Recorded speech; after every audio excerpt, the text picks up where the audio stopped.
Want to mirror another iPhone using iPhone mirroring in case you have more than one iPhone? Yes, that could be possible. Ensure that the iPhone is signed in with the same Apple ID that you are using on your Mac.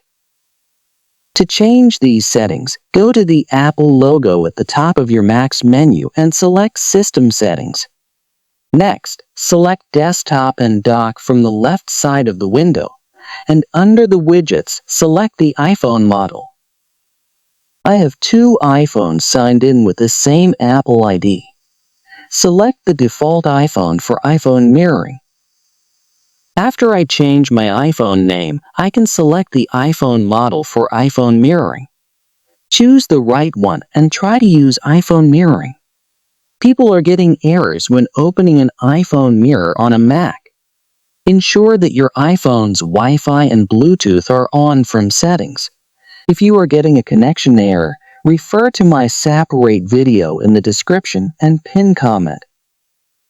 I hope you found this video helpful. Please like, share, and subscribe for new helpful video updates.